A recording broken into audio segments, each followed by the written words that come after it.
தெரிவித்துக் கொள்கிறேன். 2005ஆம் ஆண்டு தேசிய முற்போக்கு திராவிட கழகம் என்ற ஒரு இயக்கத்தை ஆரம்பித்தார். ஆனால் இன்று வரை தமிழகத்திலே எந்த கட்சி தலைவர்களும் எந்த அரசியல் தலைவர்களும் எந்த நடிகர்களும் செய்ய முடியாத சாதனைகளை ஆண்டுதோறும் ஏழை மக்களுக்கு நலத்து திட்டங்களை கொடுக்கின்ற ஒரு தலைவர் ஒரு கட்சி என்று சொன்னால் தேசிய முற்போக்கு திராவிட கழகம் தான்.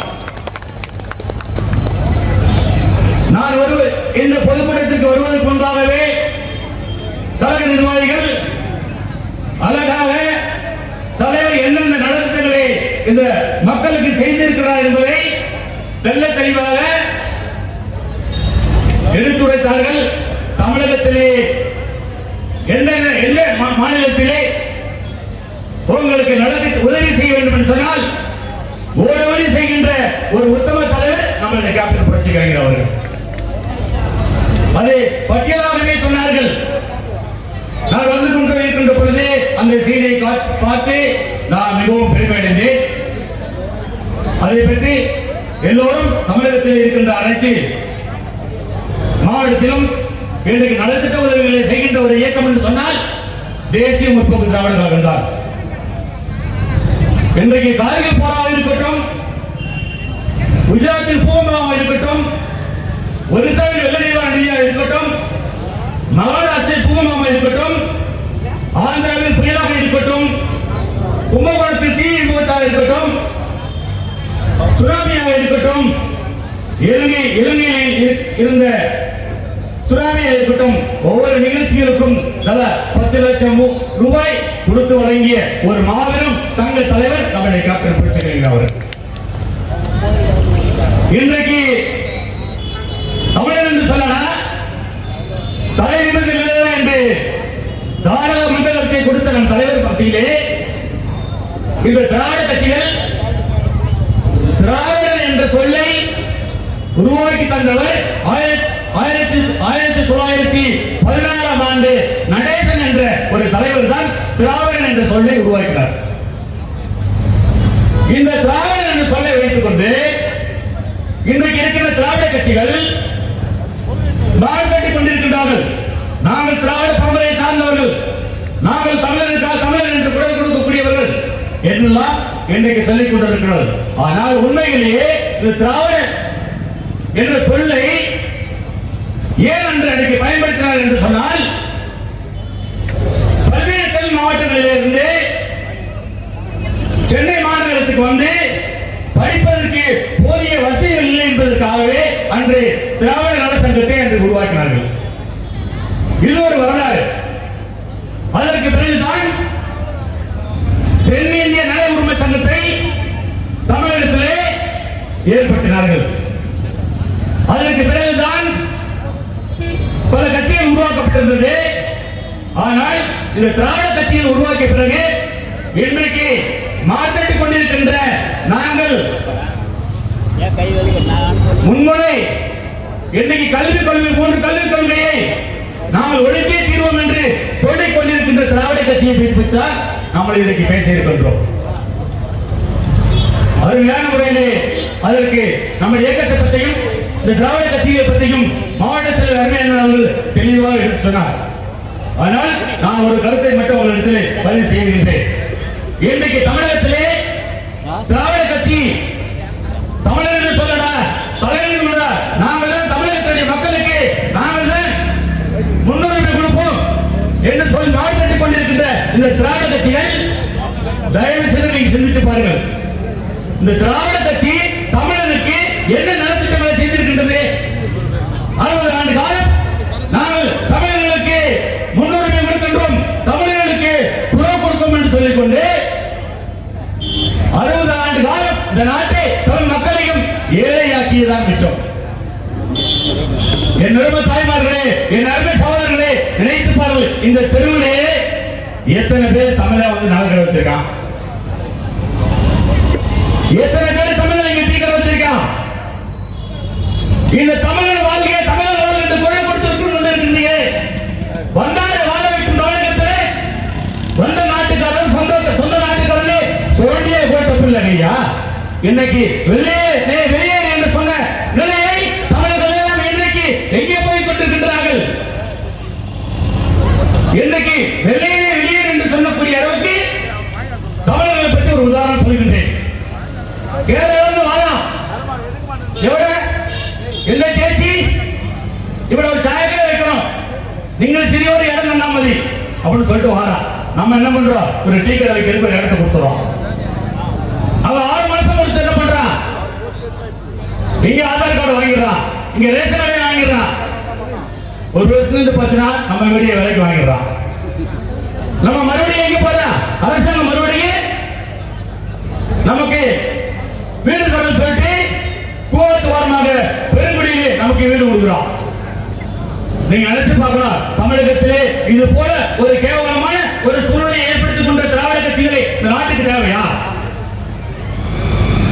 நாம போய் கேரளாவிலே டீ கடையோ ஹோட்டலை வச்சு நடத்த முடியுமா? வெக்கங்கட்ட திராவிட கட்சிகளே சிந்தித்து பார்க்க வேண்டும். தமிழகத்திலே வந்தாரை வாழ வைத்துக் கொண்டு இந்த நாட்டினுடைய மனிதர்கள் எல்லாம் இன்றைக்கு பூவாத்துவாரத்திலே குடிசையிலே வாழக்கூடிய சூழலை ஏற்படுத்தி கொடுத்த இந்த திராவிட கட்சிகளை நாம் அகற்ற வேண்டாமா? எனவே பத்திரிகை தோழர்களே சிந்தித்து பாருங்கள். இந்த மண்ணிலே இன்னைக்கு வாழ்ந்து கொண்டிருக்கின்ற இந்த கேரளாவில் இருக்கின்ற எத்தனை தமிழர்கள் இங்கே டீக்கடை வைத்து பழக்கம் கொண்டு இருக்கிறார்கள். அவன் இன்னைக்கு நகரத்தில் இருக்கின்றான். இந்த மனித மைந்தெல்லாம் இன்னைக்கு பெருங்குடியிலே கொசூரிலே அன்னைக்கு பூவாத்துவாரத்தில் இருக்கின்றான். இதுதான் உங்களுக்கு திராவிட மாடல் ஆட்சி. இதுக்காக தமிழர்கள் இந்த மண்ணிற்காக சுதந்திரத்துக்காக போராடி பல்வேறு தலைவர்களை இன்னைக்கு சிலையை வைத்திருக்கின்றபடியே அவருடைய கொள்கையெல்லாம் மண்ணோடி புதைத்து விட்டீர்களா? இதுவும் அவங்களுக்கு திராவிட கட்சியுடைய மாடல் ஆட்சி. இந்த தெருவிலே மேலே இருக்கிறவெல்லாம் கர்நாடகத்திலிருந்தும் குஜராத்திலிருந்தும் ஒரிசாவிலிருந்தும் ராஜஸ்தானிலிருந்தும் என்று மத்திய பிரதேசத்திலிருந்து வந்தவர்கள் எல்லாம் இன்றைக்கு நகரத்தில் வச்சிருக்கான். இந்த மண்ணில் மைந்தன் எல்லாம் என்ன பண்றான்? அவன் நகரத்திற்கு கீழே நம்ம காய்கறி கடை வச்சிருக்கோம்.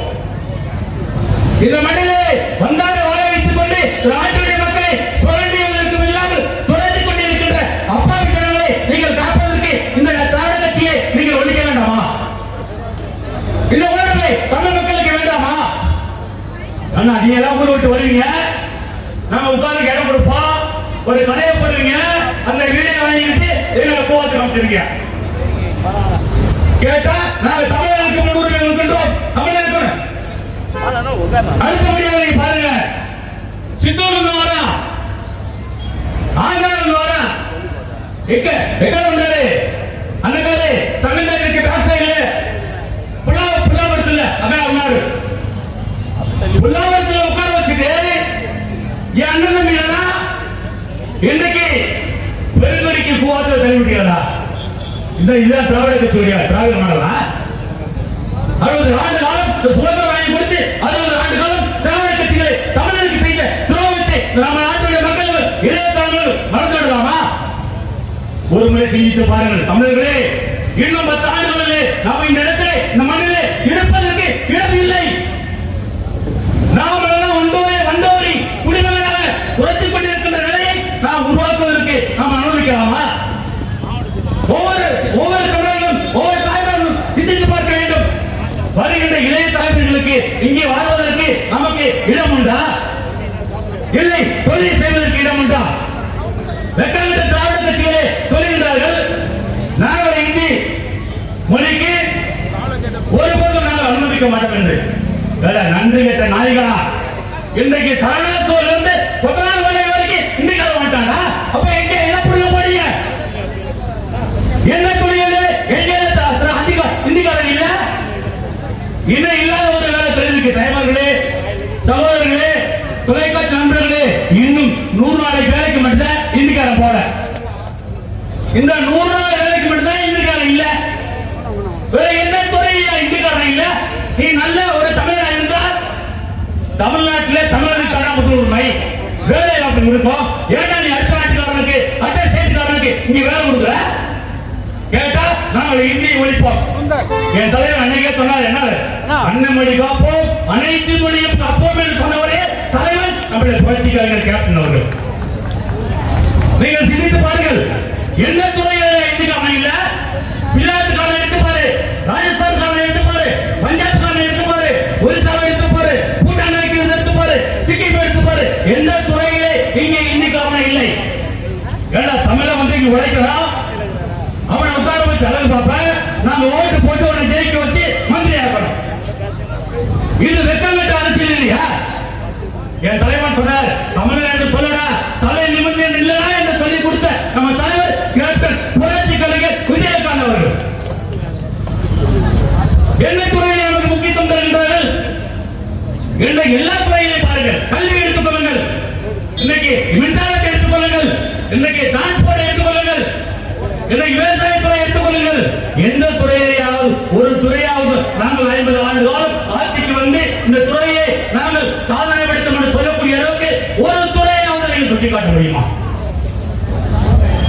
தமிழர்களே, நமக்கெல்லாம் திராவிட கட்சிகள் ஸ்லோ பாய்சன் கொடுத்துக் கொண்டிருக்கிறது என்பதை இந்த நாட்டில் இருக்கின்ற இளைஞர்களும் பெரியவர்களும் தாய்மார்களும் வருகின்ற சந்ததிகளுக்கு காப்பாற்ற வேண்டும் என்று சொன்னால் இந்த திராவிட கட்சிகளை ஒழித்தே தீர வேண்டும் என்பதை நீங்க இன்று முதல் சம்பந்தம் எடுக்க வேண்டும். கேரளக்காரன் வந்து வீடு வாங்கிக்கிறான், கேரளக்காரன் வந்து டிக்கெட் போட்டான், தெலுங்காரன் வந்து காப்பீடு சம்பளம் எடுத்துக்கிறான், கர்நாடகா வர நாட்டை வச்சுக்கிறான், கர்நாடகா வர புலிகளை வச்சுக்கிறான். எங்கள் நாட்டுடைய தமிழ் குடிமகனுடைய நிலை என்ன என்பதை நீங்கள் சிந்தித்து பார்க்க வேண்டும். இதற்காக நாங்கள் போராடி சுதந்திரம் பெற்றுக் கொடுத்து இந்த மனிதனை மைந்தர்களால் தெருவுக்கு போகக்கூடிய சூழலை ஏற்பட்டுக் கொண்டிருக்கிறது. என் தலைவரை பற்றி சொல்வதற்கு எந்த தலைவருக்காக அருகதை இருக்கின்றதா? தன்னுடைய பிறந்தநாளையே இலங்கை தமிழர்கள் என்றைக்கு சுதந்திரமாக வாழ்கின்றார்கள் அன்னைக்குத்தான் தன்னுடைய பிறந்தநாளை கொண்டாட வேண்டும் சோதனை எடுத்த ஒரு தலைவன் புரட்சி கலைஞர் கேப்டன் அவர்கள். என் தலைவரை விட இலங்கை தமிழர்களுக்கு அள்ளி கொடுத்த ஒரு தலைவரை நீங்கள் காட்ட முடியுமா? என் தலைவரை விட இலங்கை தமிழர்களை படிப்பதற்காக உதவி செய்த தலைவனை ஒருவனாவது நீங்கள் காட்ட முடியுமா? இதை வெக்கங்கட்டவனா சொல்றான், நான் வந்து ஆமக்கறி திண்டு குடும்பக்கறி திண்டேன். வேண்டாம், நன்றி கட்ட நாய்களே, தமிழர்கள் வெளியேற வெளியேற சொல்ல சூழ்நிலை இருந்து தமிழர்கள் வெளியேற்றிக் கொண்டிருக்கான். 60 ஆண்டு காலம் நாட்டை சூறையாடி கொண்டிருக்கான். அவனை கேட்டு தமிழர்களுக்கு தமிழ்நாட்டில் உரிமை இல்லை, தமிழ் கல்வியை கற்பதற்கு தான் இன்றைக்கு இருக்கின்ற மெட்ரிகுலேஷன் பணியெல்லாம் மோடி அரசாங்கம் அங்கீகரிக்கின்ற பள்ளியில் படிக்கின்ற மாணவ மாணவிகள் மட்டும்தான் அரசாங்க வேலை என்பதை அறிவிக்கப்படுகிற துப்பு இருக்கின்றதா? நீ நல்ல ஆம்பளை இருந்தா நீ திராவிட கட்சி தமிழருக்காக நீ கொள்ள கொடுக்கிற கட்சி என்று சொன்னால் என் கார்பரேஷன் பள்ளியில் படிக்கின்ற குழந்தைகளுக்கு தாய அரசாங்க வேலை என்று நீ அறிவிக்க முடியுமா? இன்றைக்கு எல்லா துறையிலும் எல்லாரையும் விட்டு வாழ விட்டுட்ட. எங்களை எல்லாம் ஒரு டோக்கன் கொடுத்து உடனே போய் நீங்க போய் பெருங்குடியிலேயே வேலை செய்யறீங்க, இருக்கிற கூவத்தூரத்தில் தங்கிங்க. இதற்காக திராவிட மாடல் கட்சி இருக்கின்றது. இந்த 60 ஆண்டு காலம் ஏதாவது ஒரு துறையை நீங்கள் சுட்டி காட்டுங்கள். நீங்கள் ஆட்சிக்கு வருகின்ற பொழுது என்ன சொன்னீர்கள்? நாங்கள் படிப்படியாக டாஸ்மார்க்கை குறைப்போம் என்று சொன்னீர்கள். இன்றைக்கு டாஸ்மார்க்கிலே 1000 கோடி ஊழல் செய்திருக்கிறது சொன்னால் உலகத்திலே இது போல ஒரு கேவலமான அரசியல் கட்சியை நீங்கள் பார்க்க முடியாது. படிப்படியா இன்னைக்கு டாஸ்மார்க்கு குறைப்புன்னு சொல்லிட்டு 1000 கோடி ரூபாய் நூதான முறையிலே நீங்கள் கொள்ளையடித்தீர்கள் சொன்னால் அப்ப நாட்டுடைய இளைஞர்கள் குடிச்சு நாட்டிலே இருக்கிற பெண்களை எல்லாம் விதவையாக்கக்கூடிய சூழ்நிலையை நீங்கள் ஏற்படுத்திக் கொள்கிற ஒரே ஆட்சி திராவிட கட்சி. நீங்கள் சிந்தித்து பாருங்கள். இது 30 ஆண்டு காலத்திலே இங்கே விதவை பெண்களை அதிகமாக்க வேண்டும், இளைஞர்களை குடிச்சு அவர்கள் எல்லாம் புதிய காலத்திலே இறக்கக்கூடிய சூழ்நிலையை ஏற்படுத்துவதற்கு தான் இன்றைக்கு டாஸ்மார்க்கை ஒரு டார்கெட் வைத்திருக்கின்றார்கள். என்ன ஸ்டேட்ல எனக்கு இப்படிப்பட்ட பொறுமை இருக்கின்றது? இன்னைக்கு அருமை சகோதரர்களே, இன்னைக்கு காவல்துறை அதிகாரிகளிடத்து நான் ஒரு கோரிக்கை வைக்கின்றேன். இன்னைக்கு ஒவ்வொரு காவல் நிலையங்களிலும் ஒவ்வொரு இன்னைக்கு டோல் கட்டி பாருங்க, எத்தனை ஆயிரக்கணக்கான 2 வீலரோ 4 வீலரோ அங்க குமிஞ்சு கிடக்கு. நான் கேட்கிறேன், ஒண்ணு அரசாங்கத்துக்கு நம்ம பயன்படுத்துற 2 வீலர் இல்ல பொதுமக்களுக்கு நடமாடும் நீதிமன்றத்தை வைத்து 30 நாளுக்கு பிறகு அந்த அனைத்து வாகனங்களையும் நாங்கள் ஏலத்தில் விடுவோம் என்று ஒரு சட்டத்தை தீர்த்தக்கூடாதா? ஒவ்வொரு காலத்தில் ஒவ்வொரு பூத்திரை பாருங்க, ஒவ்வொரு செஷனில் பாருங்க, எத்தனை ஆயிரக்கணக்கான 2 வீலர்கள் அங்கே குமிச்சு கிடக்கின்றது. கேட்டா நாங்கள் சட்டத்திலே எங்கள் கடமையை செய்வோம் என்று சொல்கின்றீர்களே, அந்த சட்டம் நடமாடும் நீதிமன்றத்தை வைத்து அந்த வாகனங்களை நீங்கள் டிஸ்போஸ் பண்ண வேண்டாமா? நீங்கள் ஏலத்தில் விட வேண்டாமா? அது யாருக்காக அங்கே குமிச்சு அங்கே துப்புரவு செய்யக்கூடிய அளவுக்கு, நாட்டை சீரழிக்கக்கூடிய அளவுக்கு இன்னைக்கு ஒவ்வொரு இடத்துலயும் அதை இருக்குது. ரைட் சைடுல ஒரு ஒயின் ஷாப் வச்சிருக்கான், லெஃப்ட் ஹேண்ட் சைடுல பிரிச்சு இறங்கணும்னா போலீஸ் வேற நிக்கிறான். காவல்துறை என்ன பிடிச்சிருக்கியா? ரைட் ஹேண்ட் சைடுல ஒயின் ஷாப் தொங்க வச்சிருக்கீங்க, லெஃப்ட் ஹேண்ட் சைடுல பிடிக்கிறீங்க. இதுதான் மாணவ ஆட்சியா? இன்னைக்கு தஞ்சாவுடைய கலாச்சாரத்தை ஒழிப்போம் என்று சொல்கின்றீர்களே, தஞ்சாவை எங்கிருந்து வருகின்றது உங்களுக்கு தெரியுமா? என்னவே சகோதரர்களே சிந்தித்து பாருங்கள். சென்னையிலே வருகின்ற கர்நாடக ட்ரெயினிலே மொத்தமாக நீங்கள் வருகின்ற கர்நாடகாவில் வருகின்ற அனைத்தவரையும் நீங்கள் காலையிலே எழுச்சி நீங்க பாருங்க. சென்ற வேலையில் செல்ல எத்தனாயிரம் பேர் வந்து வெளியூர் வந்து இறங்குறாங்க. ஒவ்வொருத்தருடைய லக்கேஜை நீங்க செக் பண்ணி பாருங்க. அவங்க இருந்தே வருது பொக்கா பாம்பராக்கு அனைத்து போதைப் பொருட்களும் வெளியூரில் வருகின்றதை தடுப்பதற்கு நீங்க ஏன் அந்த வெளி மாநிலங்களில் வருகின்ற தொழிலாளர்கள் வருகிறவர்களுடைய நீங்க ஏன் அவர்களை செக் பண்ண மாட்டீங்க? எத்தனாயிரம் பேர் உங்களை தொங்காட்டி வர்றான். வந்தாரை வாழ்வு செய்து கொண்டு நாட்டு மக்கள் எல்லாம் இன்னைக்கு அடிமையாக்கி கொண்டு எங்களுக்கு வாழ்வு உரிமை இல்லாதவர்களுக்கு ஆக்கக்கூடிய நிலையை உருவாக்கி தந்த இந்த திராவிட கட்சிகளுக்கு நாம் ஒரு பாரம்பரிய கொட்ட வேண்டாமா?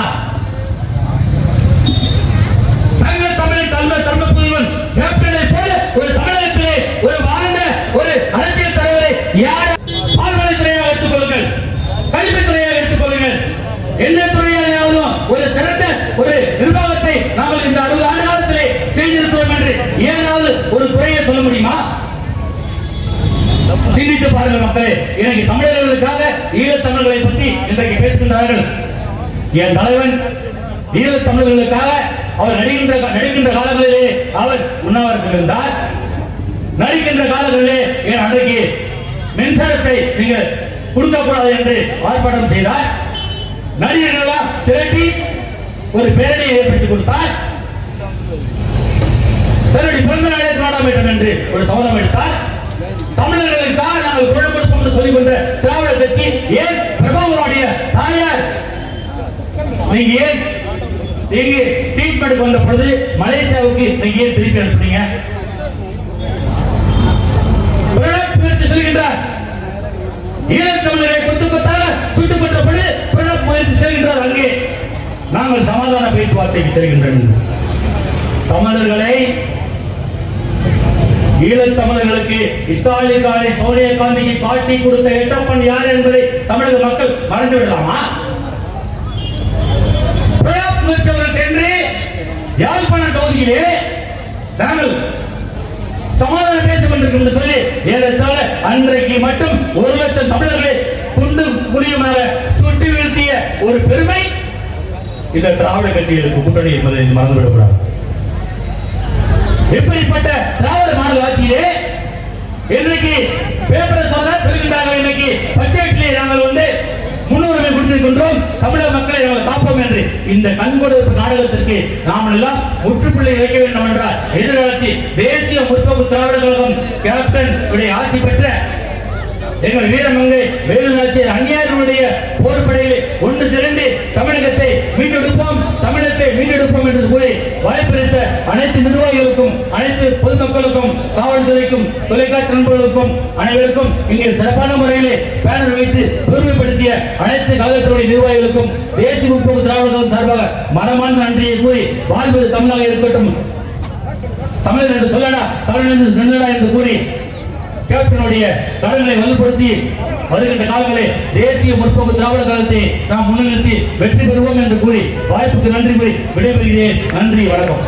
துல்லியமாக தினசரி நடப்பு நிகழ்வுகளையும் கல்வி, விளையாட்டு, அரசியல், வாழ்க்கை முறை, மருத்துவம், தொழில்துறை, சினிமா, பொழுதுபோக்கு போன்ற பல்வேறு நிகழ்ச்சிகளையும் உடனுக்குடன் காண கேப்டன் டிவி மற்றும் கேப்டன் நியூஸ் சமூக வலைத்தள பக்கங்களோடு இணைந்திருங்கள்.